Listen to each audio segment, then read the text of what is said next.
What's up? It's your boy Kay, and I'm here with Isaac. Say hi to the people, Isaac. Hello to the people.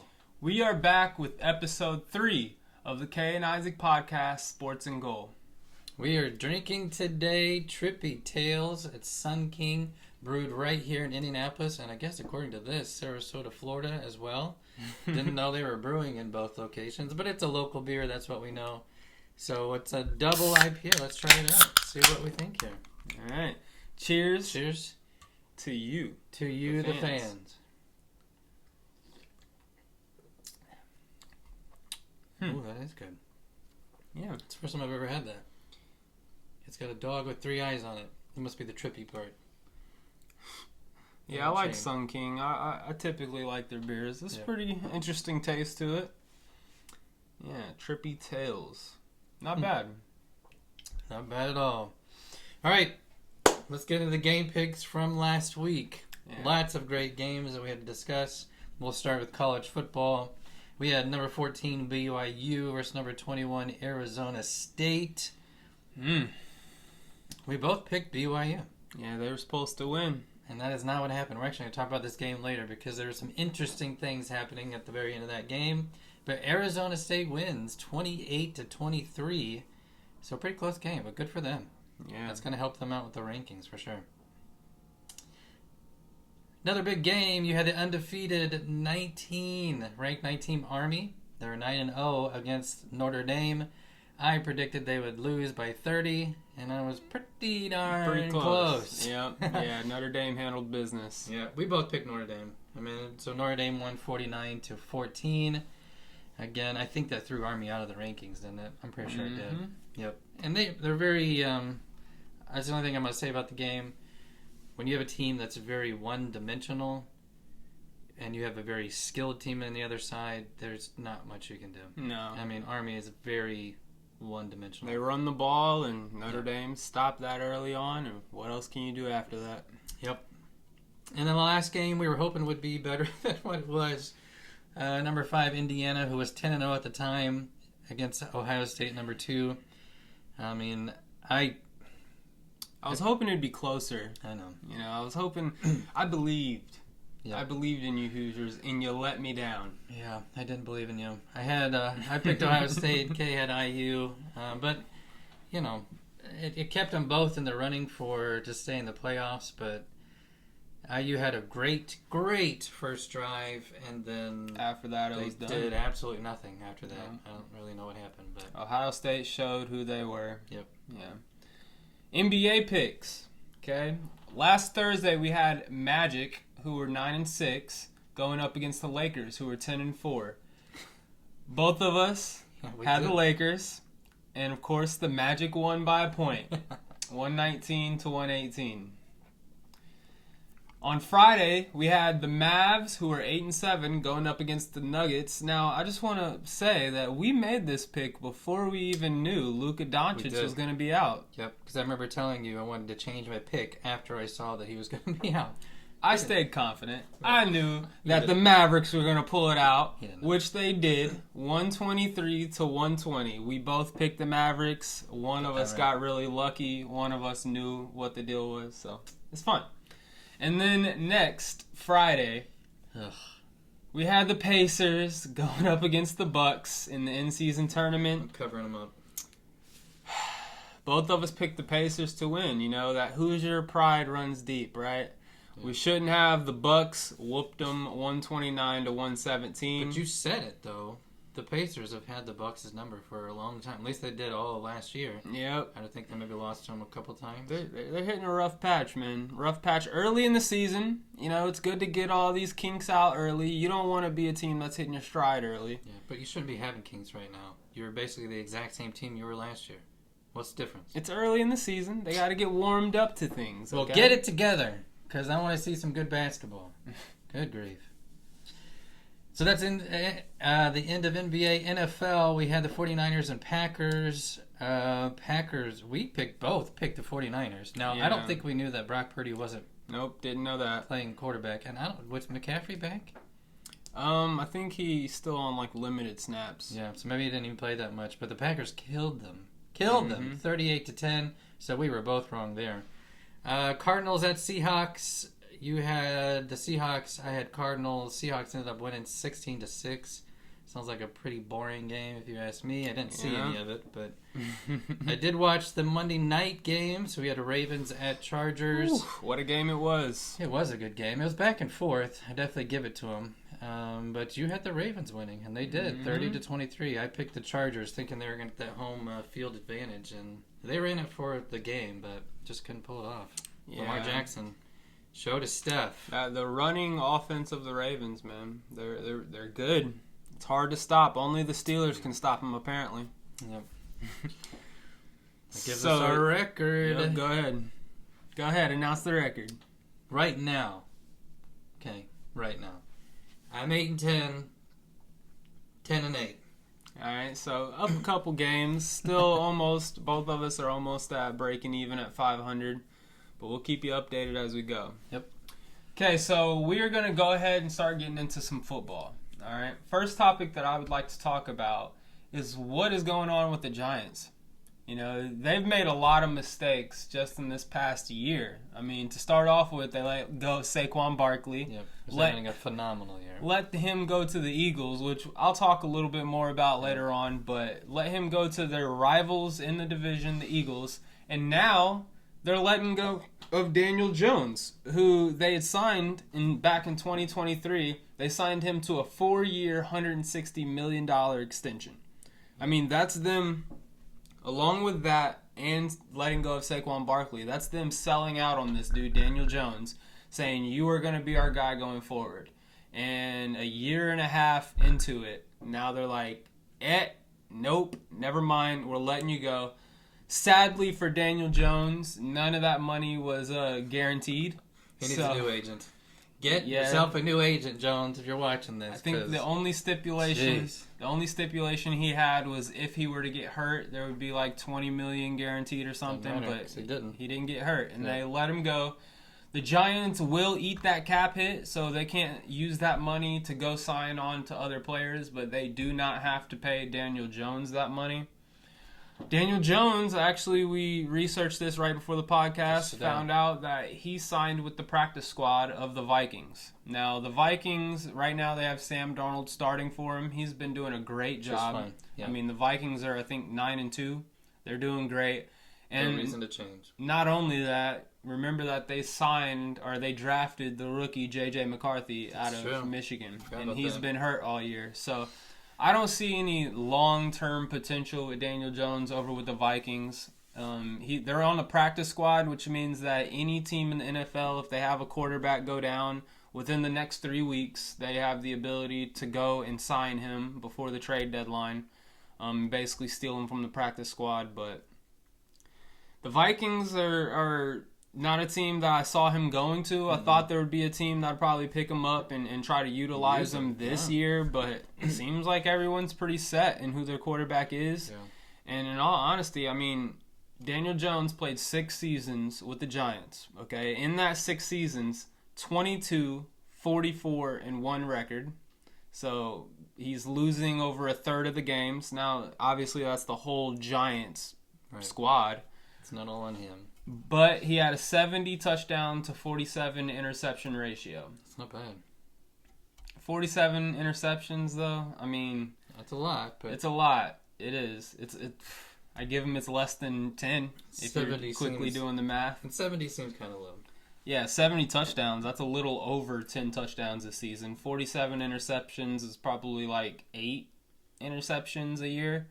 I mean, not the best numbers, in my opinion. Definitely not a 4-year, $160 million. I mean, what are we doing where we're throwing these quarterbacks? And not only just quarterbacks. There's a lot of players in the league, but mostly you see it with quarterbacks where you're just tossing them all the money you have. And then, like Daniel Jones, like Russell Wilson over with the Broncos, you change your mind halfway through the contract and you're just willing to eat all that money. Yep. It's just like... Well, it's questionable for them to do it from the beginning when they did it in 2023, because you looked at a record, you looked at a guy that you brought him in to be the next Eli Manning. That's what you did. You brought him in like that. It could have been like a Josh Allen kind of feel. That's what everybody I thought That's how I compared him. I mean, you could see the flashes. Yeah, but he just was not consistent. And is it more that there wasn't enough around him to make a good team? I mean, you could argue that for sure. But correct me if I'm wrong. They were going to start his backup, I believe, last week. Mm-hmm. And then he went to the GM and basically said, I want you to release me. Which, interesting. There's a lot of drama happening over there. If you watch that, the Hard Knocks episodes that they released in the offseason where they were letting go of Saquon Barkley, I mean, you can just tell the dynamic. I'm pretty sure soon, just like the Jets, they're going to be cleaning house over there. Gonna have to. You know, whenever they let go of Saquon Barkley, I remember the episode where the owner, he came in and he was like, well, if we let him go and he goes to the Eagles, I'm going to be pretty upset. And that's exactly what happened. And he's killing it. He's killing it over with the Eagles. Yep. So that's Daniel Jones. The next thing I would like to talk about is how is the AFC and the NFC championships sizing up right now? I think it's about what you would guess to be the case at the beginning of the season. So, I mean, you have the Eagles and the Lions over in the NFC. The Lions 10-1, right? They're right there, rivaled with the Chiefs. They're looking great. Yes, they are. And, I mean, I saw the stat line earlier where, you know, they beat teams up so much that the next week that these teams face other opponents, they are 1-11. Wow. So it's not only just the week that they're whooping you, they're ruining your next week too. Like, that's a team. And then, obviously, the Eagles, 9-2, they're looking stacked. Yep. I mean, Saquon Barkley, Jalen Hurts, A.J. Brown, their offense is just crazy, which I'll talk a little bit more about them later. And then over on the AFC side, or actually I'd like to do an honorable mention for the NFC, the Vikings at 9-2. Like I said before, the Vikings somehow are piecing it together a little bit, even without I wouldn't say it without a consistent, because Sam Darnold has been pretty solid this year, but I think it was pretty clear early on he's not the dude that they wanted there. It was J.J. McCarthy. Yeah. They wanted that rookie to step in and go ahead and take the reins, but Sam Darnold, maybe not now. He's been playing great. Yeah, let him keep playing until it falls off. I mean, right now, 9-2, you're proving yourself. Exactly. So now over into the AFC, we got the Chiefs 10-1 and the Bills 9-2. I very much think that this is going to be another year with those two facing off in the AFC Championship, unless the honorable mention, the 8-3 Steelers step in with that defensive force in the playoffs, which we're going to make the playoffs. We make the playoffs almost every year, right? And we're sizing up the AFC North right now to where we've already beat the Ravens once. If we have to see them later on too, I think we'll be able to do it again. We just have the Ravens number. You know, lost to the Browns, and we have the Bengals coming up, which sometimes we drop those fluke games, but they suck so much in the season it doesn't make much of a difference. Yeah. So I think we're going to see the Steelers in the playoffs. If the Steelers are able to face one of these teams and have a defensive force type of game that they have the potential to do, you know, where a TJ Watt has a couple of sacks or Alex Highsmith has a couple of sacks, maybe a Minka interception, or now we have Patrick Queen, maybe he gets a strip somewhere. If we can just have a couple of those turnovers, I think that we have a solid chance of beating either of those teams, really. If I had to pick right now, you're going to pick two. Who is playing in the Super Bowl? And I'm going to tell you, this is my pick right now. Okay. Lions and Bills. Lions and Bills. Yep. I think the Lions, they're going to, hopefully they can make a run in the playoffs. Mm-hmm. They made a decent run last year, but they need to prove that all this is worth it. Yeah, I think it's championship or bust for them. Yep. I mean, they have a phenomenal coaching staff. They've been playing exceptionally well. Eagles are going to be their toughest match, I think. I would like to see the Steelers play them just to see kind of how they match up. But I feel like with the Lions, they have a very dynamic offense. So how would the Steelers handle that? Could they get pressure on the quarterback? Could they break the line? That's really the question. So, but if I had to pick right now, I'm saying Lion Bills. Lion Bills. I think I'd agree with you. I mean, the Bills showed already that they can get past the stump of the Chiefs earlier in the season. And it wasn't one of those games where it was like whoever had the ball in the end won. Right. You know, it was like a Josh Allen, I'm taking this game. Yep. Like, he means business this year. Yep. I think they can get past that hump. Like I said, though, them Steelers, Yeah. don't We'll see. discount the Steelers. I think if we could get some perfect scenario where we don't have to face either the Bills or the Chiefs and we allow them to knock one or the other Other out, Yeah. that would be ideal. If the Steelers had to take on the Chiefs or the Bills first round and then next round had to go take on the other one right after that, then that's a lot harder of an obstacle. Yeah.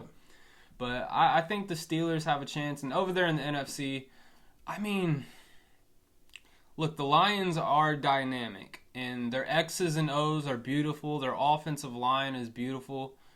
But the Eagles are just, it seems like they have the best at every position. They have Saquon Barkley, obviously. Jalen Hurts isn't bad.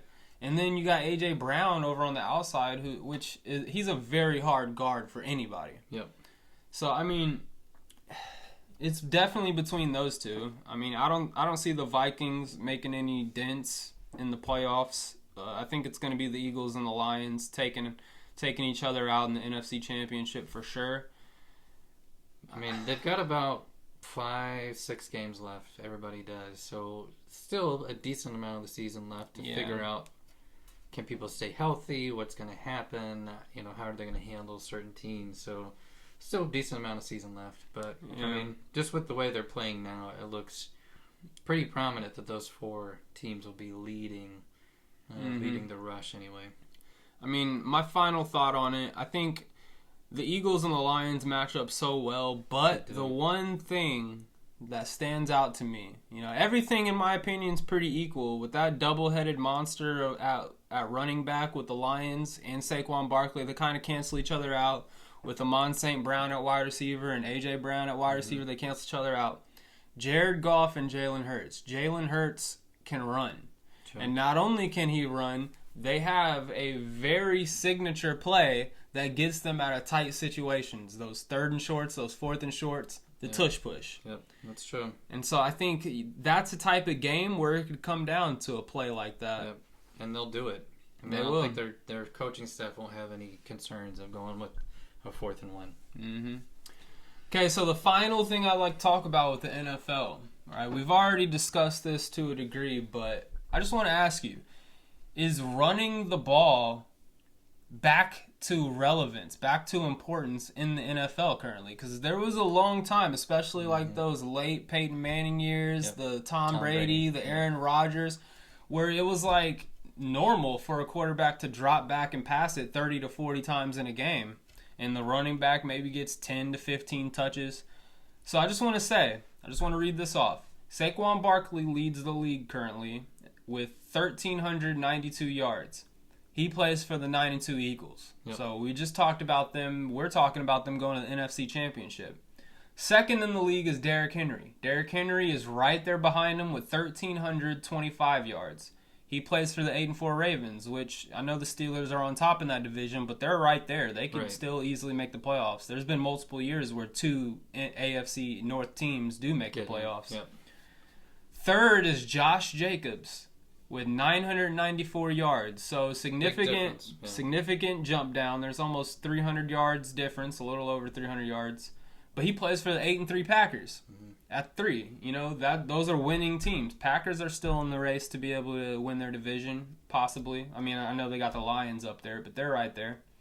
And then 4th is Jahmyr Gibbs with the Lions, 886 yards. So the top 4 rushing leaders in the NFL all play for the teams that are winning. Winning teams, yep.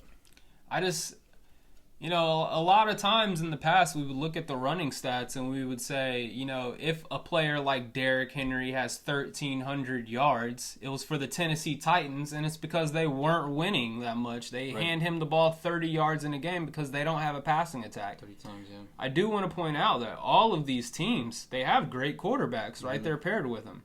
So if anything, I think this speaks to, it is not a passing league. It is not a running league. You have to have a good player at both positions. You have to be able to balance out the field, and that's where you're going to be most effective. Yep.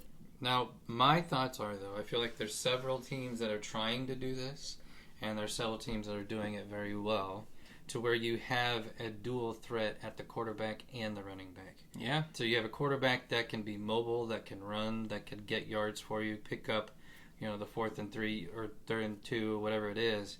And you also have a dominating running back at the same time. Mm-hmm. So, now, I'm not saying it's working for every team, because there's some teams where it's not. Colts. Yeah, I mean, Anthony Richardson's, he's there. You've got a phenomenal running back behind him, Jonathan Taylor, but sometimes it doesn't always click. I mean, I don't know. But I have seen teams kind of move that direction to try to make that happen. The pocket passer seems like it's not necessarily a going away, but I don't think it's what teams are necessarily looking for anymore. Not as much. Yeah. Or maybe it just depends on the team. Let's just sit here and think for a second. What young pocket passers are there left? I mean, I can name you 3 or 4 old guys. You got Kirk Cousins. You got Aaron Rodgers, obviously. But, I mean, the young people coming in, even Bo Nix, he scrambles. He can run. Drake May over with the Patriots, he can run. Yeah. Obviously Jaden McDaniels, obviously Caleb Williams. I mean, they're all runners nowadays. Yeah. Everyone's athletic. There's not really any pocket passers coming into the league. So I think that's a great point. I think the dual threat quarterback is definitely the new wave, and in order to have an effective dual threat quarterback, you have to have a strong running game where you can fake it to the inside. Yeah. And the question is, does that stick? So you might see teams who start to move away from that, because they're realizing, one, their quarterbacks are getting hurt, whatever it is, and they decide to go back to that pocket passer. But I don't know. We'll see. See how it develops. We'll have to see, absolutely. All right, let's get into our first segment. Show them the money. Show them the door. So I'm going to start off with the show them the money. As we just talked about, I am going to show them the money to the Philadelphia Eagles. Now, as I already mentioned, Saquon Barkley leading the league, 1,300 yards, 1,392 yards, okay? He also has 10 touchdowns. Now, this is a very interesting stat right here. Okay. This is why I didn't just pick Saquon Barkley. Saquon Barkley has 1,016 yards out of those 1,300 yards.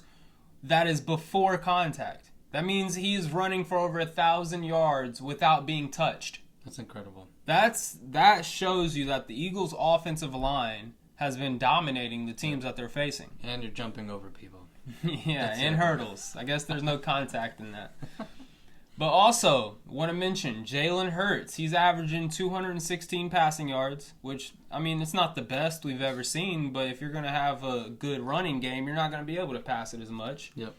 He has 41 total touchdowns, or 24 total touchdowns, 13 passing, 11 rushing. That's interesting to me. The 11 rushing is very interesting to me. That goes to what you're talking about, the dual threat quarterback. I mean, he's taking advantage of Saquon Barkley and the fear of him. Send him to the right, he goes to the left. Yep. You run it in. Yep. And then on top of that, he only has 5 interceptions. It's a great season. Yeah. I mean, 10 games in, 5 interceptions. That's 1 interception every other game. Yep. I think any coach would take that.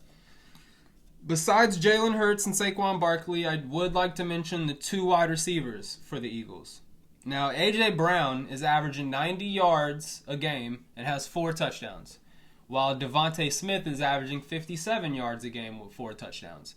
So together, that's 147 yards, if my math's correct. 147 yards, 8 touchdowns on the year. That's 8 touchdowns out of Jalen Hurts' total 13 passing touchdowns. Yep. So they're dominating the wide receiver spot. Right. It's kind of obvious that, they're not getting crazy numbers like the leading league wide receivers would be getting. But like I said, that's because of the balanced attack with Saquon Barkley. You have to give Saquon Barkley his touches. If he's getting more yards with every reception, every touchdown, that means Saquon's getting less on his carries. Yep. So it all evens out, but show them the money to the Eagles offense. They're looking, besides, I would say, the Lions, I'd say the Eagles offense is one of the best in the league currently. Yep. I could agree. I definitely agree. Show them the door. I'm going to say to the Las Vegas Raiders, specifically Gardner Minshew. Mm-hmm. here's the thing. I think when everybody saw the Raiders move to Las Vegas, they had really high hopes. There was even talks at one point of them making a Super Bowl run in the past couple of years, and it just hasn't worked.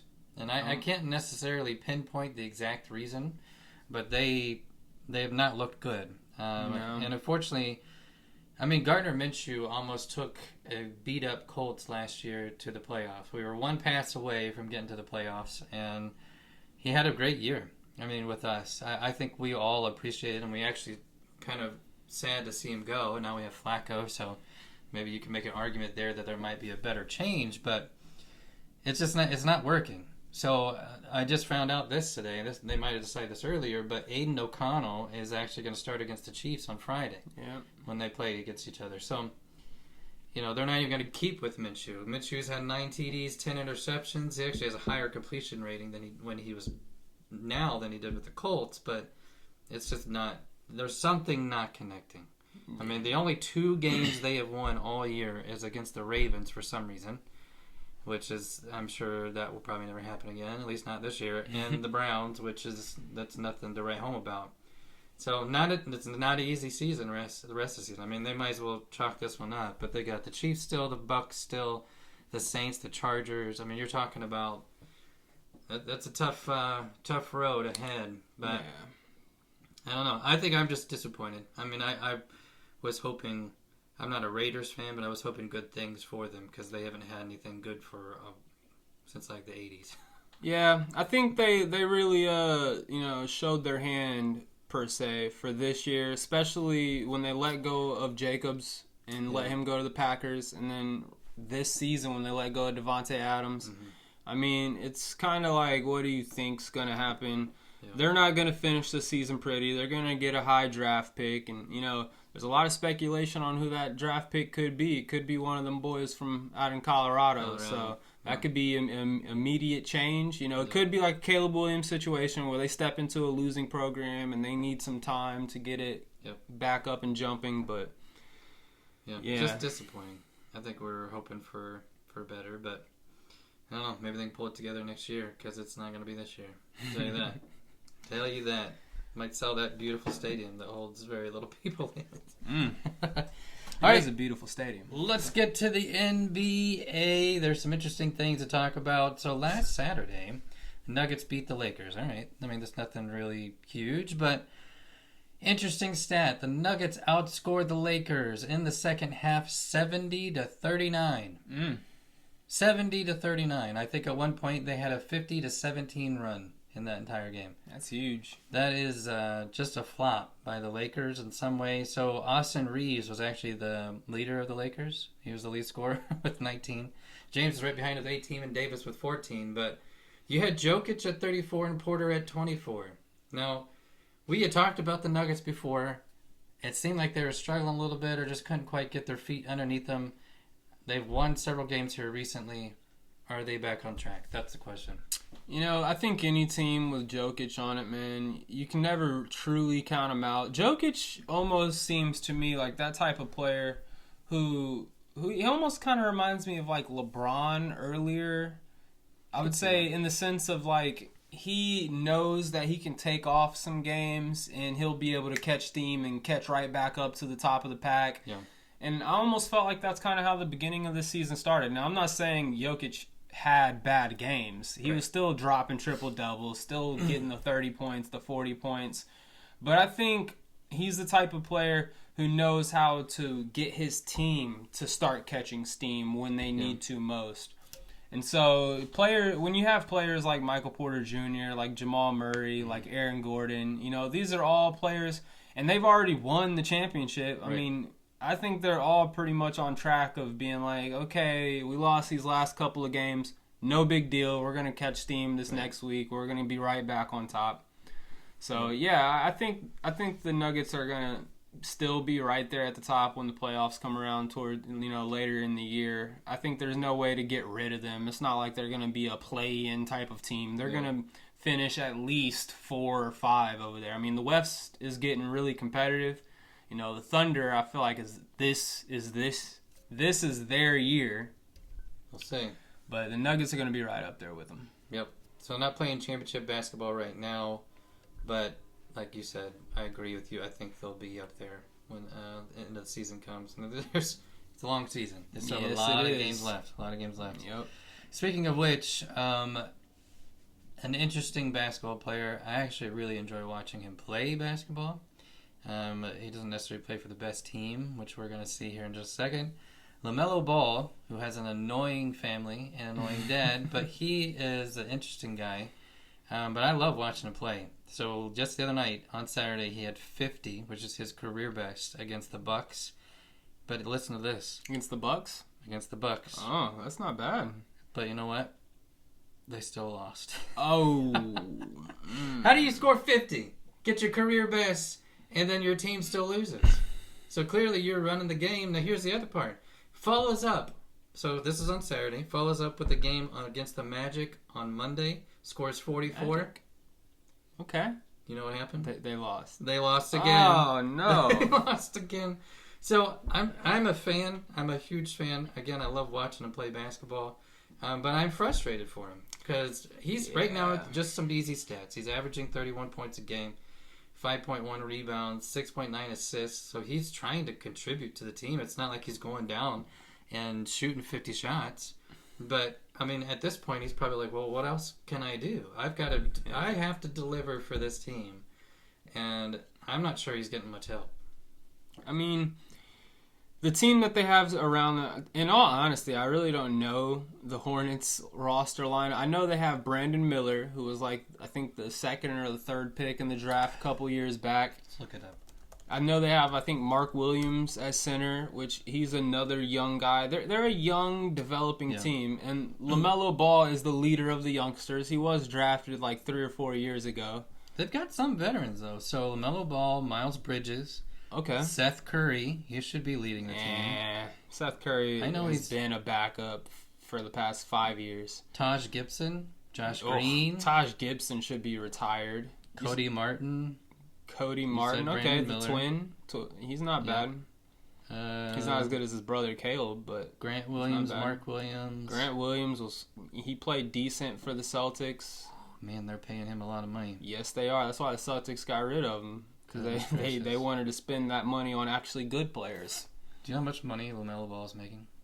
Fat contract, I believe, $180 million or something. So this year it's $35 million per year. Yeah. And how long is his contract? Do you know? Doesn't say. It just says for this year it's $35 million. I mean, he's worth it. He's worth it. Goodness gracious. Listen, I will do anything for $35 million. I don't care what it is.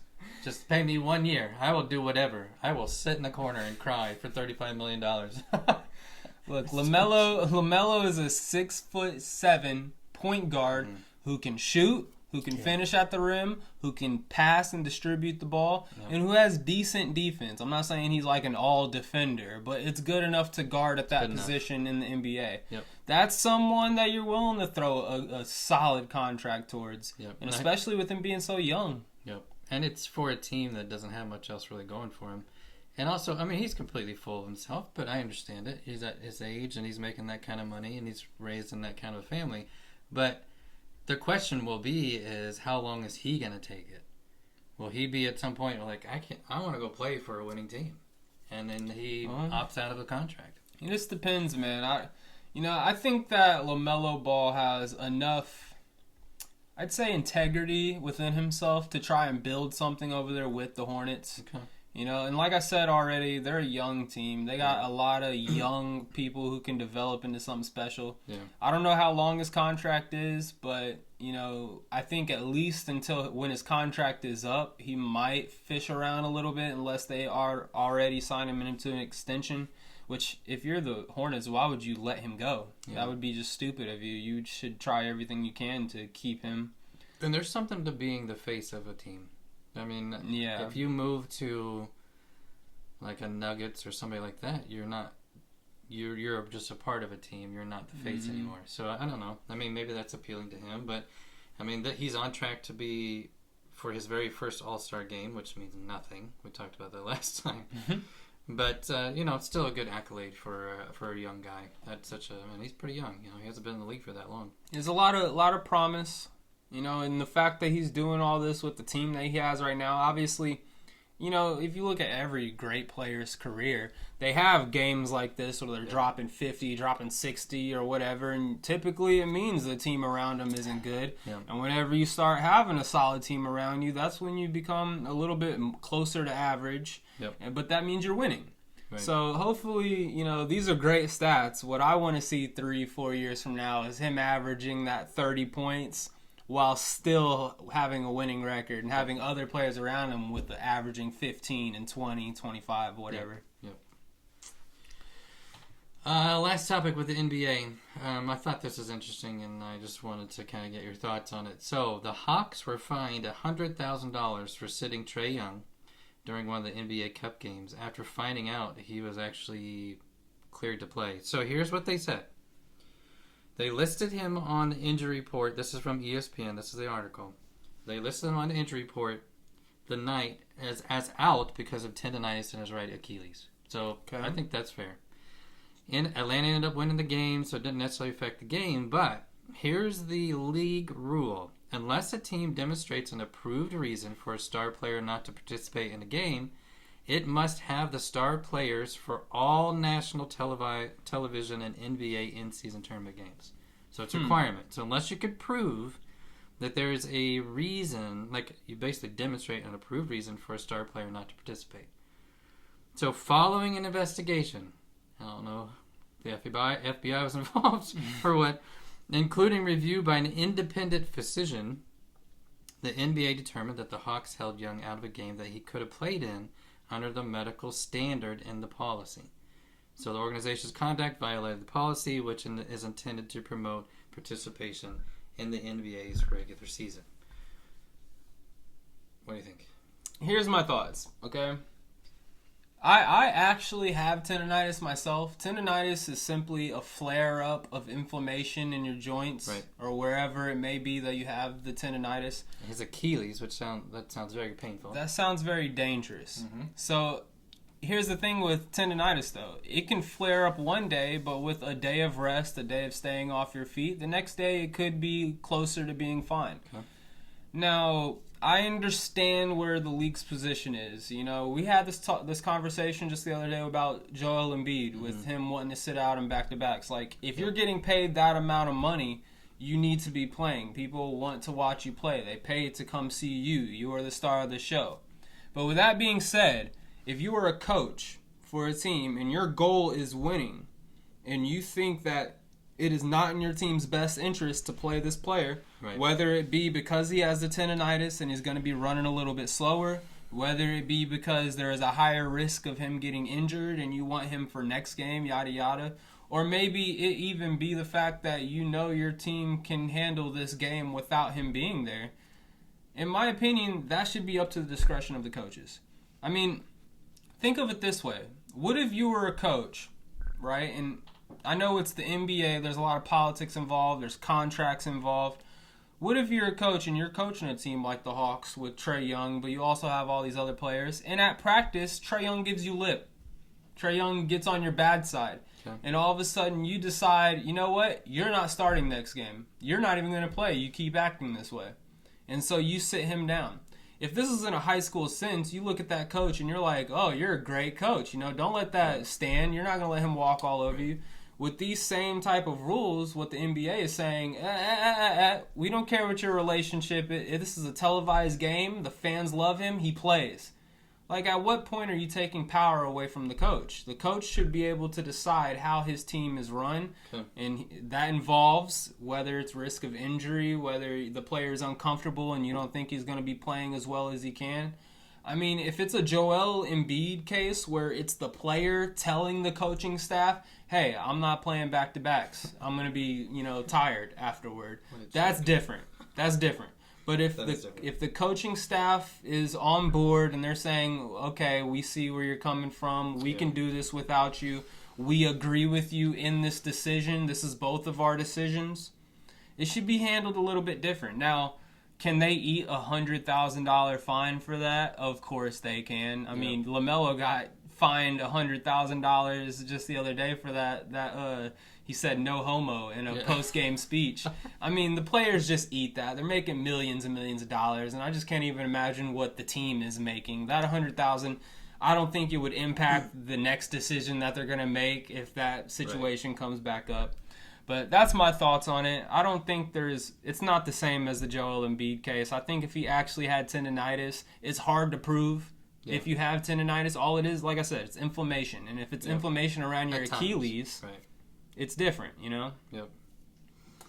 Yeah, I'm on the fence, to be honest. So, yeah, $100,000, I think it's just a number. I mean, and what's the NBA going to do with that money? Pocket it? They're going to put it in their pockets? I mean, throw it on the books. So we're going to go help a community. No, you're not. You're not going to do anything. You're going to take a few pictures, and that's going to look great for you. But I don't know. I see where you're coming from, that you want the discretion to be made by the player, by the coaching staff, to make sure that the health of the player is kept in mind. Mm-hmm. So you don't want to risk the health of a player to play on a nationally televised game that then tears his Achilles and then he's out for the whole season. Yeah, that would so be what bad. do you want, NBA? Do you want a guy to hold out on a game because he felt uncomfortable playing that game, or do you want him out for an entire season and risk of that? And that's a bigger question. You also have it for a Hawks team that, I don't know what they did last year, but they've been somewhat competitive in the playoff market for the last several years. So I certainly understand it, but you know my opinion on all NBA players. If you can play the game and you're getting paid all this money, you need to play the game. I mean, I don't want nobody needs to be sitting out for rest or any of that crap, because it's so. When I buy tickets to go to, we don't get free tickets to games, okay? Well, we did the other night, but that's not the point. That was just a random situation. We have to pay to go see these teams play, and we expect to see the best players that are on that court. Now, if they're hurt, they're hurt. But if you just want to take a night off, like if the Lakers come and play the Pacers, and LeBron just says, "Well, I don't want to play because I need a night off," that's not fair to the fans who are basically paying these guys contracts in order to make this thing happen. Well, let me ask you this, though. You know, I see that point, and I actually do agree with it. But you as a fan, are you coming to see Trae Young play, or are you coming to see the Hawks play as a whole? And if the Hawks are losing because you decided to sit Trae Young, that's a different story. If the Hawks are still able to win, at what point, like, this brings up the same conversation of where I'm saying, like, if this is a high school team and Trae Young was given lip back to the coach and the coach says, "Well, I'm not playing you next game," do the fans have a right to say, "Well, hey, Trae Young's our best player, you better play him"? Like, at what point, you know, you have to look at who has priority in the decisions, because ultimately, if you're a Hawks fan, even if you're a Trae Young fan, I understand you being upset. That should be something you handle between you and Trae Young. I don't necessarily, you should ask him, what is, if this is in a high school sense again, what is the reason you didn't play? Well, we need to figure that out. Now you need to figure out, are you actually a Trae Young fan? Like, I used to like Joel Embiid. I don't like hearing him that he's showing up late to everything and he's leaving his teammates out to dry and wanting to sit out back-to-backs and stuff. I'm not that big of a Joel Embiid fan anymore. So am I going to a Sixers game to see Joel Embiid play if I lived in Philly? Probably, yeah. No, it's a good question, and I think it is fair. Now, you hope that there are some rules in there to where if it's a player's acting up on a team, that the coaching staff does have the ability to say, "We're going to suspend you for a game," or whatever that is. Yeah. We don't know if that's the case, but I certainly hope that is the case. But you know, then in a high school situation, college situation, you do have that right to be able to do that. So I don't know. I think it's hit and miss on both sides. You hate to see it to where if a player can officially play a game, they just need to be in the game. But in this situation, we don't really know. Yeah. I mean, maybe if he didn't feel comfortable, he thought he was going to tear something, I would rather him sit out the game than go in and risk sitting out for a season. Mm-hmm. That's no fun for anybody. Well, here's the last note I want to make. Ultimately, one thing whenever I played football back in my high school days, the one thing that, you know, the physicians, the coaches, they always tell you, in which you should know yourself, is you know your body better than anyone else does. Right. You know how you're feeling. If you don't have the integrity within you to say, well, I do feel good enough to play, then that's on you. And ultimately, your career or however you're playing, your playing time will end up reflecting that. Yep. But if you know that playing is a risk, then you should know that you need to sit down. Don't listen to what these other physicians are saying. Don't listen, even if the coach was sitting there, no, you're fine, get back in there. That's how crap happens that ends your entire career. Right. You know your body better than anyone else. And if Trae Young says he has tendonitis, I believe him. Yep. Just don't be soft. High school spotlight. Let's look at it. We've got the 6A. We've got the championships are all this weekend. Yep, Actually, at Lucas Oil Stadium here in Indiana.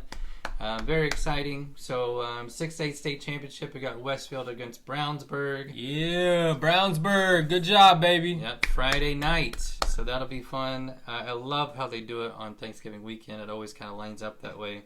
I think it's fun for the players because they all get obviously Thanksgiving off the day after. But Westfield and Brownsburg both went 12-1 and 6-1 in their conferences. Westfield beat Crown Point 30-7, so it really wasn't that close of a game. But Brownsburg beat Center Grove 31-27. So Sounds like a tight one. Yeah, it must have been a really good game. So congratulations to them. Now you laughed when I put this in. We gotta shout out the 1A championship. Yeah, 1A, the schools no one cares about. Yeah, apparently not, because they're playing at 10 a.m. 10 a.m. on Saturday at Lucas Oil. They can't even sleep in for their game. Hey, That's how fat do you think those crowds are going to be? Well, that's probably why they're playing at 10 a.m. Oof. Yeah. Maybe we should go watch. That's hilarious. I don't even know these teams. So North Judson, St. Pierre. I've heard of North Judson before, but St. Pierre versus Providence. I've heard of Providence. I don't know where they're at. I don't know where these schools are at. I don't know anything about them. But if you're listening, congratulations on making it to the state championship. It's something you can carry with you. None of you are probably going on to college football. Hey, they can go play D3, maybe one or two a D2 school. You Go never play know. for Wabash or DePaul or Yeah, man. somebody like UIndy. You never know. You could UIndy. You never know. No, but congratulations to those teams. There's other teams involved, so check out their websites. But we did want to shout that out because that's a big thing in a high school football career. Man, a Just state make champ, to a state champ. especially That's a awesome. 1A school, man. A Yeah, 1A school that's making awesome. it to the state champ. They don't have nothing else going on, No. so good Except for them. Their tractors and farms. Saying they out in the boonies. You gotta be if you're 1A. All right, let's go ahead and get to our last topic, NCAA football. Now, woof, there's a lot going on There's in a lot going NCAA on. football. Definitely. So I'll let you go ahead and start off with the BYU Arizona State. Okay, the reason why I wanted to talk about this game is because there's two things that happened that I want to get your thoughts on that were towards the end of the game. So, BYU was losing to Arizona State. That was the final score we talked about at the beginning, 28-23. But towards the end of the game, Arizona State had the ball. They were driving the field. They were doing just fine. BYU was not stopping them. They got inside the 20. I think it was inside the 30 towards the end of the game. Here's the thing. They started to play the clock game where they said, instead of scoring, we're going to run out the clock. But there was no guarantee with the amount of timeouts that BYU had, the 2-minute warning, or whatever they're calling it now, that they would be able to run out that entire clock. So they started the hike. The quarterback would run back, so they'd lose yardage, all this kind of thing. End of the game. I'm going to get to this part, and then I'm going to tell you the second part here in a minute. End of the game. Arizona State hikes the ball. The quarterback, there's 7 seconds left. He throws it from, like they're at the 50, because they moved all the way back. Mm-hmm. Throws the ball out of bounds. Obviously, the clock does not stop until the ball hits something. So it's got to hit the ground, hit the player, whatever it is. Hits the crowd, 1 second left. And that was on 4th down. So it gave the ball back to BYU. Now, before I get into all the mess that happened at the end, here's my question to you. As a coach, if you're driving the ball well, why not score to make it a 2-score game, knowing they are not going to have enough time to go down and score twice, and then just, that's your end of the game. Instead of playing this clock thing. Now, the announcers kept saying the same thing, like, why are we doing this? Why are you doing this? Because you risked a Hail Mary. Here's what happened. BYU threw a Hail Mary with that 1 second left. They caught the ball, but at the 2-yard line it got tackled. Mm-hmm. If they would have got in, that ends the game. So, as a coach, I want to know your thoughts. Do you go in and score, or do you try to eat the clock when you're not sure if you're going to be able to eat the entire clock? I mean, it's definitely situational. You know, I'd have to see the time. I'd have to see when the timeouts are going. I'd have to see how the players are playing, if they're getting their yards or running or not. You know, there's a lot of factors. This is not an easy answer at all.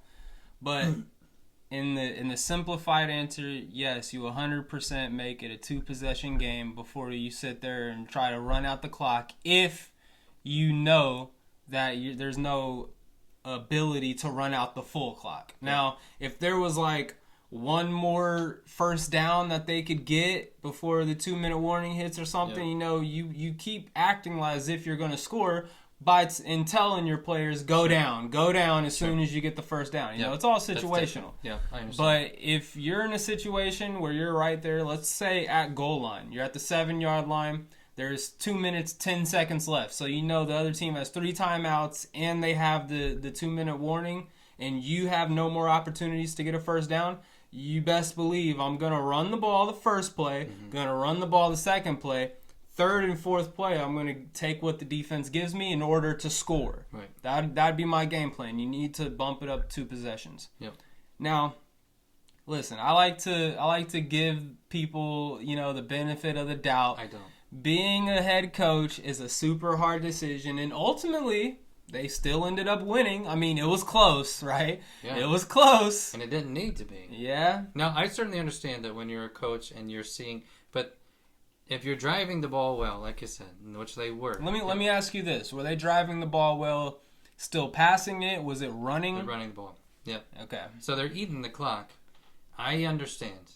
You chance a fumble, you chance a turnover. I definitely get that. I understand that. But my thought is go get in that end zone or get into a field goal. The field goal gets you to an 8. So they'd have to score a 2-point conversion in order to tie that game up. I didn't understand what they were doing, and I think, well, no, I understand what they were doing. I just absolutely did not agree, and I think the announcers were saying the same thing, but they just didn't quite grasp it. So here's the problem. This leads to the second thing.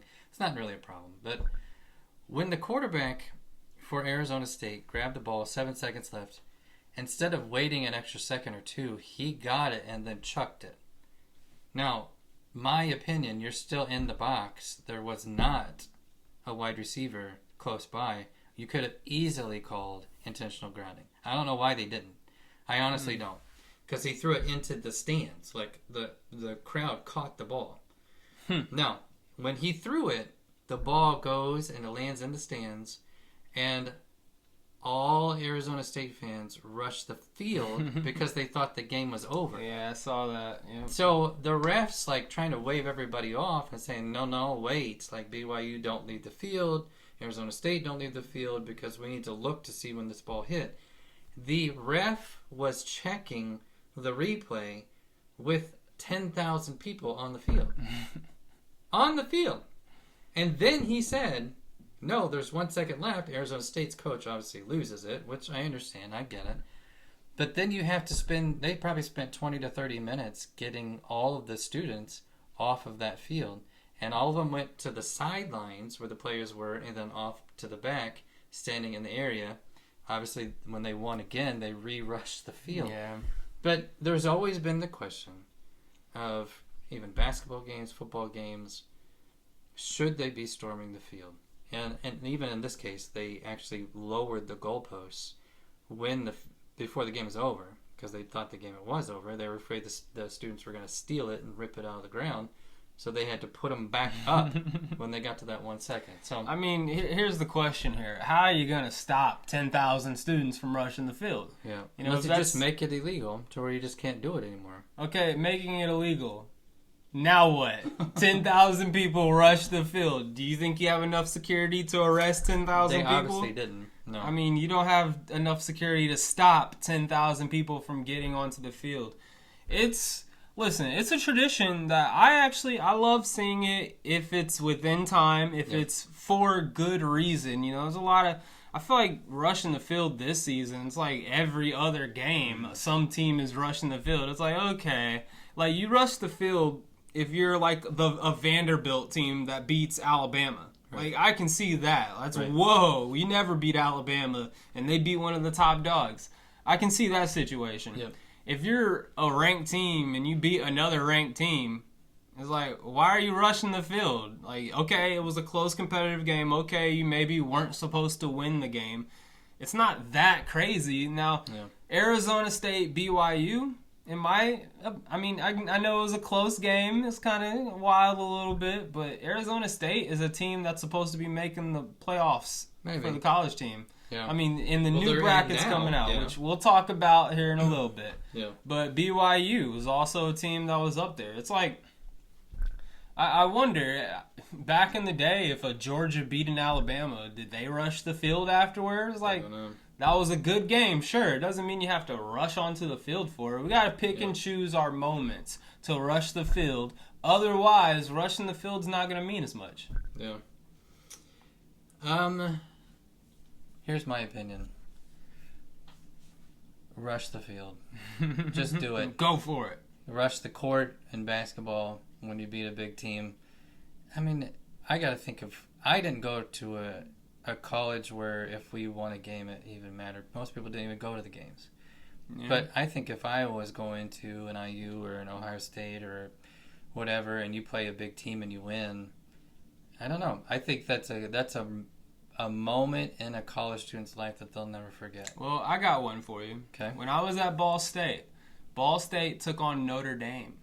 And Taylor Parsons pulled up a 3-point buzzer beater to beat Notre Dame at our home court. And we didn't even have enough students to rush the court. There was a handful of us there, Isaac, and we did not rush the court. Did you go? I went. Okay. I was in the stands. It was literally the only game I went to as a Ball State student. Oh, that's hilarious. And it was a great moment. I'll remember it forever. I recorded the big moment on Snapchat and everything. You know, I'll keep that memory with me forever. We did not rush the court. You know why? Because I believe at the time we were 1-6 for Ball State, and now we're 2-6. It's not like we're gonna be going to a playoffs or anything, but it was a huge game. Yeah. It was Now, if fun you- to be a part Well, of. let me ask you this question. If there was enough students there and they did rush the court, would you have gone? Me personally, I probably still wouldn't have rushed. Oh, come on. I still wouldn't have rushed the court, no, because Ball State still sucks. Well, Ball State but still they still had a sucks. big win. I mean, It it's was something to it was a celebrate. big win, but it meant nothing in the grand scheme of things. And if it meant anything, it was like we got really lucky. That's Yeah, what it felt that's like. true. So I mean, it was cool, but All I say, it was an interesting game. It was a very interesting end to that game because of the way that everything just kind of fell apart, and then just watching I don't know how many people it was, 20,000 people on a field, and trying to get them off the field. I've never really seen Chaos. that before, and I also fear. We can move on to the next point because it's taking too long, but I also fear the opposing team's players when you have students rushing onto the field. yeah, Because you can have some jackass, fraternity boys that are going to, hey, don't come up. at us fraternities like that. Okay, hold on. I'm offended. Okay, some immature gentleman come up and rub it in the face of the person that just lost. Yeah. And, let him off the field. Well, Safely let him off the field. I just want to quick note. Did you see the California video? Where California students rushed the field after Cal won and whoever they played against, and one of their fans rushed over the sideline and tried to steal one of the helmets out of the equipment basket or whatever, and their equipment manager chased the dude down all the way across the field, grabbed him and suplexed him on his head, and then pushed him away and snatched back the helmet. I mean, you have people protecting these things. Now, True. protecting the players, Yeah, I just You want to be never know. respectful. Just be respectful of Just the be players if you respectful. are going to storm. I mean, that's a big point. Yeah. Because, they're devastated. They just lost a game, and they don't need you coming up and clapping in your face because of, absolutely. that's not good. That's not So let's go ahead and get into this crazy bracket of SEC real quick. So, I mean, we'll start off with the headlining, in my opinion. Oklahoma beats Bama, makes Bama 8-3. Oklahoma was not supposed to beat them. I mean, they were barely breaking even on the season, and they step in and they beat them pretty convincingly. Now, the big talk is, could there be an SEC team that makes the playoffs with an 8-3 record? So Texas leads the SEC at 10-1. They're for sure going to be in. They're already set to be having a bye week. Yep. Georgia and Tennessee are both 9-2. In my opinion, I think they're in the bracket currently for the playoffs.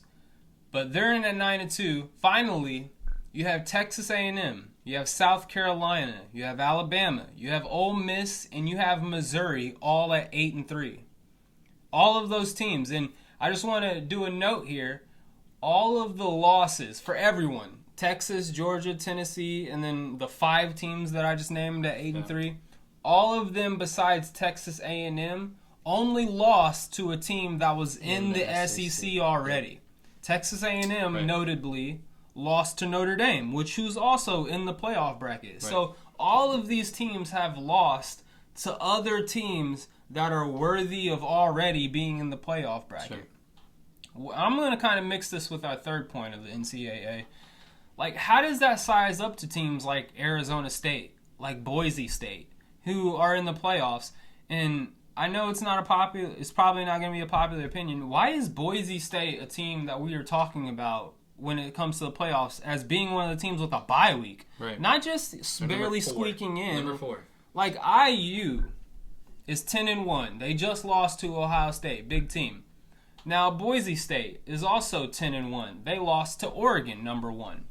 But IU is in the Big Ten. They're facing Big Ten teams. This is a prestigious conference. Right. Boise State is in Mountain West.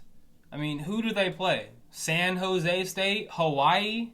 I mean, what are we doing? Why is Boise State... someone tell me something that I don't currently know. Why are they the top talks of being in the playoffs? I know they have the running back who's up for Heisman. You know, they're a dominant team. Now, they haven't really dominated too many of their people. I think their last game against Wyoming, they won it like 17-3 or something like that. Right. So it's not like they're even dominating the teams that are in their conference. But the only team that they've beat this year that has any type of notoriety is UNLV, who at the time was ranked number 22. That's besides Arizona State as well, who just squeaked in after beating in BYU. Now they're in the talks of being in the playoffs. Mm-hmm. Arizona State lost to Cincinnati. They lost to Texas Tech. Now, who have they beaten?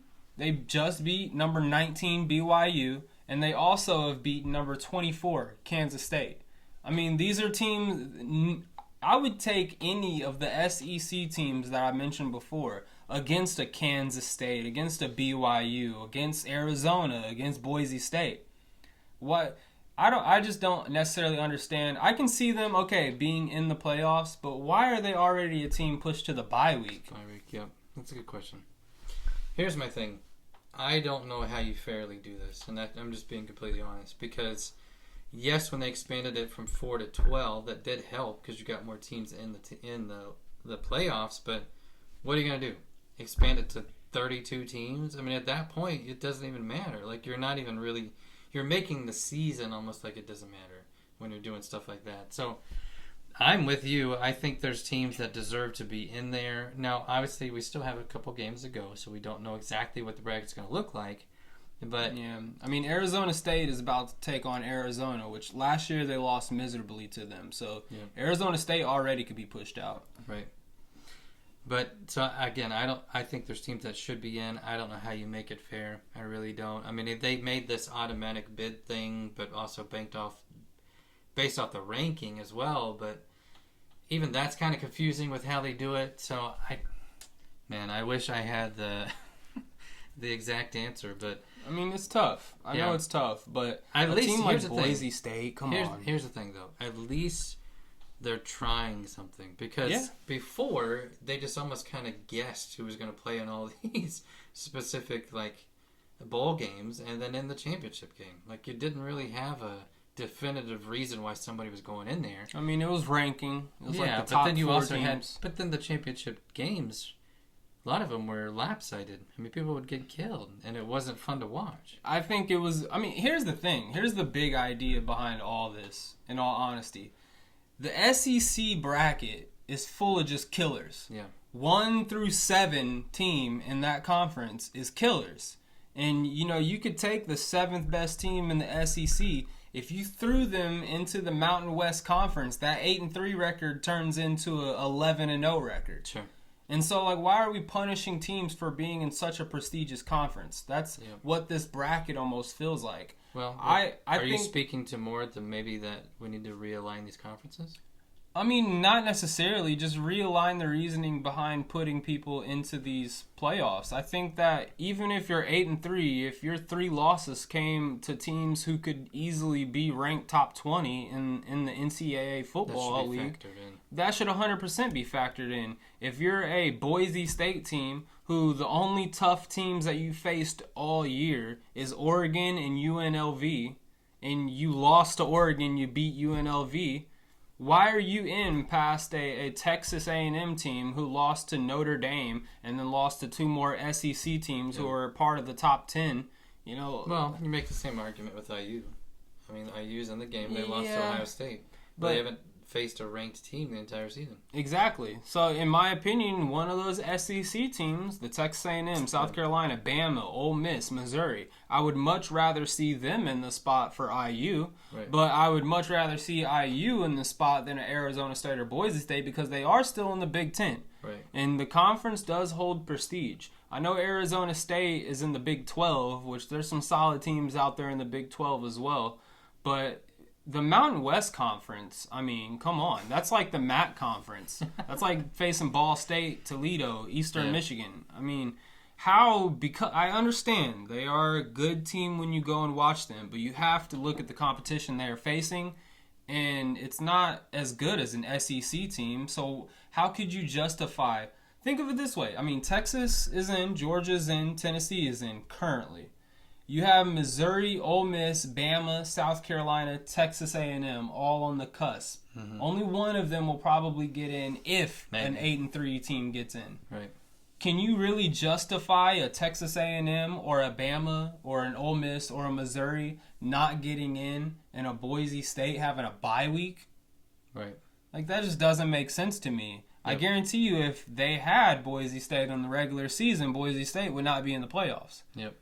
I think the hope is, and I really hope that the NCAA is open to adjusting how they do this.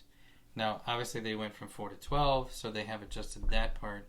But will they look at it objectively and say, hey, this isn't quite working, or this doesn't make as much sense. Maybe we need to make a few adjustments. And I don't know. Well, time will tell. But I don't think this year we're going to see a fair way of doing it. It's just not going to happen.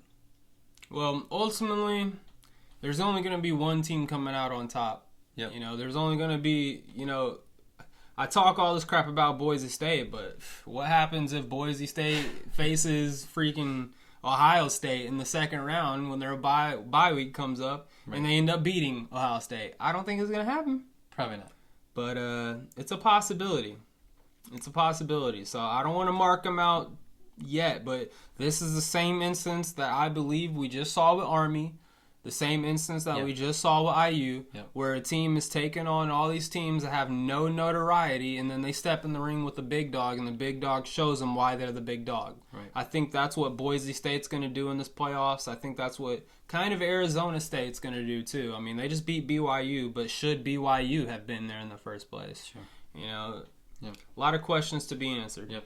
Great conversation, though. I think it's great to talk about. Let's get into the last segment of our podcast. Gotta wrap this up. We're going to get into the game picks. Let's start with NCAA football. We do have some pretty good games coming up. We got number 3 Texas against number 20 Texas A&M. The money line is Texas at -205. So they are expected to win this game. But they're playing at Texas A&M, which is a phenomenal crowd, phenomenal team. Who you got? Well, Texas at -205, A&M at plus 170. If I were to bet money on it, I'd probably go with the plus 70 odds for Texas A&M. But in reality, I'm just going to pick who I actually think is going to win. I think Texas is going to get them. They're 10-1. I believe their quarterback's been struggling a little bit with injury problems, Okay. but even if he goes out, you got a Mr. Manning stepping in for him. I don't think it's going to make much difference. I'm taking Texas. Yep. Yeah. I'm doing the same. I got to pick Texas as well. The money line idea, I have to shout him out. My buddy Tim, love you, man. This is a great idea. We just want to make sure we point that out. But yeah, I got to go with Texas because they've done a phenomenal job this year. And I could see them in a championship. I really could. They're that good of a team. Texas could win it all this year for sure. Yep. Next game, we've got Michigan 6-5. They're at a plus 950. Sheesh. At number 2, Ohio State 10-1. After a big win against IU, they're at a minus 1650 right now. I will tell you, Michigan's been playing better football here recently. Now they've had not such a great start to the season, but they just killed whoever they played last week, like 49-3 or something like that. But I don't know. Who do you got? Well, this, in my opinion, definitely has not been Michigan's year. Mm-mm. I mean, you can't have a 6-5 record and go into Ohio State Stadium and expect to put up anything. I think that Ohio State is going to finish out this rivalry this year pretty convincingly. I think, trust me, when it comes to Michigan and Ohio State, I'm a Michigan fan. Sure. I want Michigan to win. You will cheer them on, but you expect Ohio State's going to get them. Yep. I'm taking Ohio State. Yep. It's interesting to me to always see a national championship team go from a national championship team to a 6-5 team. No, you could blame it on the coaching. Obviously, Jim Harbaugh is now in the NFL, so maybe that's part of it. I don't know. Yeah. But it can't be all of it. I mean, you did lose some players to the NFL, that kind of stuff, but yeah, after watching Ohio State play IU, it's not like they obliterated them, but they just had a really good plan for the game, and I think they're going to do the same. I expect it to be close, I will be honest with you, but I still think Ohio State's going to win that one. Just think of it this way. Ohio State just beat pretty convincingly IU, and how did that IU and Michigan game turn out? IU came out on top. Sure. Last NCAA game, we got number 24 Kansas State at 8-3. They're at a plus 110 at Iowa State, who's been hanging around all year. They're number 18 at a 9-2. They're at a minus 130. Who you got? I mean, I haven't watched either of these teams much this year, but I've heard great things about Kansas State, to be honest. And at the plus 110, you know, if I was betting on it, I like those positive odds for a team that's so close. And honestly, I'll take Kansas State to win this game. They're going to go into Iowa State, and they're going to make their mark there. Okay. Yeah. I've seen Iowa State and Kansas State both play, and Iowa State is a pretty good team. I think it's a toss-up. I really do. But if I had to go with anybody, I'm going to say Iowa State's going to pull it off. All right, let's get into the NBA here. Okay, we got NBA Cup going up, and we're not going to have the money lines for this. They haven't released them yet since these games are on Friday. Sorry, Tim. But we're going to go ahead and get into the first one here. Pistons at the Pacers for the NBA Cup. The Pistons are 8-11. The Pacers are 8-10. So, pretty toss-up. If I would look at the odds, I'm sure they'd be like minus 100, plus 100. Who knows? Yep. I'm going to take the Pacers here. I really don't. I mean, come on. The Pistons, if we can't beat the Pistons, what are we doing? The Pistons have been bad for some years, and I know they're young and they're getting better and they have better players that are developing this season around, but we're still the Pacers, they're still the Pistons. We got to get this done. Yep. I'm going to select the Pacers as well. They have to win this because they've lost the first 2 NBA Cup games. Which they could already be out. They might be out, but they need to win one just because they made it to the championship last time or last year, and be nice to see them make a little run. So, yep, I'm going to go with the Pacers as well. All right, so next up we got the Thunder, who are 13-4, doing great at the beginning of the season. They are. And then Lakers, who are 10-7. This is at Lakers. Who do you have? I'm going to go with the Thunder. They've been playing a really good season so far. I need to watch them play a little bit more because I don't feel like I know them really well. And I've seen the Lakers play a few times, but as we saw against the Nuggets, they were kind of hit and miss. So I think the Thunder's been more consistent, so I'm gonna go with the Thunder. I'm also gonna go with the Thunder. You know, I thought about taking the Lakers, but the Thunder have just been the team every time I've seen them.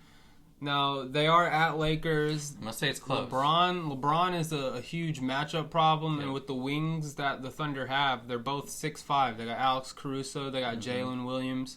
I mean, they're kind of small matching up against LeBron, and then even in the paint, Anthony Davis against Chet Holmgren.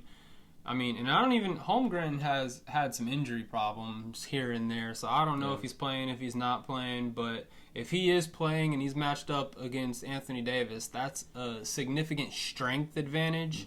I think Anthony Davis could have a big game, but ultimately Shai Gilgeous-Alexander, I can't bet against him. There's nobody in the league that can guard him. He is the person that shows up in the late game moments, so I'm taking Thunder as well. Next up, final one here, the Kings, who are 8-10, are taking on the Trailblazers, who are 7-11. Now this is going to be a pretty even game. That's what I think too. Well, who do you think is going to come out? I think, like you just said, I think it's very even. They're probably back and forth. I think whoever wins probably wins by 2 or 3 with some free throws at the end of the game. But I'll go with the Kings on this one. Kings? I'm going to take the Trailblazers. You know, the Kings have been doing great. De'Aaron Fox has been on top. Yeah. You know, they have Sabonis. They have Murray. I mean, they're a stacked team for sure. But what little I've been seeing out of the Trailblazers, who are also a super young team, they got Scoot Henderson, who's coming into his zone a little bit. Yeah. But Name. I'm really hyped about Donovan Clingan, the rookie center who came out of Cool name. Gonzaga, I believe, last year. He was the only person who could effectively shut down Zach Edey, and he was ultimately the reason why Purdue got kicked out of the playoffs That's true. last year. So I think that he is going to do a solid job against Sabonis tomorrow night. I think Scoot Henderson's going to match up pretty solid against Fox. And it's at Trailblazers, so it's going to be even matchup, but I think that home field advantage is going to be that little bit that puts them over the edge. Would you ever name your kid Scoot? No. I might tell him Scoot a few times. Hey, Scoot out of my seat. Okay, NFL, we've got some, depending on when you're watching this, tomorrow is Thanksgiving. We've got 3 Thanksgiving games. One we're going to acknowledge here is the Dolphins, who are 5-6, at the Packers, 8-3. Dolphins are plus 142, Packers at minus 170. What do you think? I'm most certainly going with the Packers here. Now, the Dolphins do have Tua back. Obviously, their offense is dynamic. They're speedy. They're fast. But the Packers, and as we discussed earlier in this segment, in that run game, I think Jacobs is going to have a huge day. I think Love might throw an interception or two. That's what he's kind of prone to do. Yeah. But ultimately, I think the Packers are going to be able to pull it out. And it'll be one of those games that's a little nasty. I think a little bit high-scoring nasty, probably like a 27-24, 25, something like that. But yeah, I'm going Packers. That's exactly what I thought as well. Packers probably by 3 was kind of my guess. Because I think the Dolphins will give them a little bit of a run, but Packers will hang on to it towards the end of the game. Again, with the way they showed themselves against the 49ers, which I think is... I mean, 49ers were a strong team last year. They're not doing that great this year, but they just they demonstrated they're a team to play with. I think they're going to make a good, solid playoff run. There's a Friday game on Prime at 3 p.m. for some reason. Nobody knows why, but there is. But, so that'll be fun to watch for those of you that are off on Friday, or for me when I get home. Maybe I'll catch the end of it because I work and I make money. That's what I do. Good for you. Yeah. Not a great game, but it's still a game. So Raiders 2-9, which we've already talked about them. They're at a plus 500 at the Chiefs, which is 10-1. They're at a minus 700. I think this is an obvious pick, but are you going to surprise us? No, I'm not. The Chiefs are going to beat the Raiders. There's a minus 700 there for a reason. The Raiders have looked terrible. I mean, they were your show 'em the door segment this week. Yeah. And they have a new quarterback coming in. I mean, come on. Easy choice. Chiefs are going to dominate. Yeah. This might be the only team that they actually beat convincingly for a change. I know they're rivals, and typically their games are pretty close. Yeah. This time around, though, I think the Chiefs are going to beat them probably like 24 to like 7. Yeah. I think if it was at Las Vegas, I might go a little different. I wouldn't pick them to win, but I think it might be closer. But since it's at Chiefs, the fans are going to be insane. I've been there, and they are insane. They're not the nicest people. But I would probably Chiefs by 20, I would say, for sure. Yeah. Yep. And then the last game, probably the most intriguing of the weekend, is going to be the Eagles 9-2 at the Ravens 8-4. Now, Eagles are plus 130, and the Ravens are at minus 155. So they got the Ravens winning this game. I don't know if I agree with that. Who are you going to get? I want you to pick first. Well, it's at the Ravens, so you got to factor that part in. Now, you and I have actually been to Baltimore. We've seen what the nice fans stadium. are like. It's a great stadium. They support their team very well. But I got to go with the Eagles. I really do. I think the Eagles win. I think it's a close game. I think they're neck and neck probably the whole entire time. But I'm going to say Eagles by 7. Eagles by 7. Now, I do want to point out, in the last game the Ravens had, Raekwon Smith, their star linebacker, was not playing. And I think in a game like this, that is going to be a deciding factor. Sure. If Raekwon is playing, I probably would take the Ravens. Okay. But if he missed last week, I really don't know if he's going to be here this week. So ultimately, my final answer here, I am also going to go with Eagles. I say Saquon Barkley is unstoppable. I say that the Eagles are 9-2 and they know they have to keep the momentum going. They do. And I also say that the Ravens at 8-4 right now, I think that they know they can be 8-5 and still be second in the AFC North with how the Browns and the Bengals are playing. Yeah. I think this is a game that the Ravens probably hand over to the Eagles. It's going to be close. I'm taking the Eagles though. Okay. All right. That is all we have for this episode of the Kay and Isaac podcast. I feel like we ran a little long, but Seems like it. We'll see. It was a good episode. A lot of good conversation here. If you guys liked this podcast, please give us a like on YouTube. Go ahead and comment what you thought, maybe about the topics we shared today, or maybe about how we do as podcasters. I don't know. Don't tell us that. Comment about anything you want. Go ahead and share this podcast with anyone who cares about sports. I know there's a lot of them out there, so get it to them. And finally, please give us a sub on YouTube. We are creeping up on 800 subs right now. We're 200 away from our next goal of 1,000 subs. Awesome. So every sub goes a long way, and we really appreciate it. Thanks a lot. Say peace out to the people. Peace out to the people.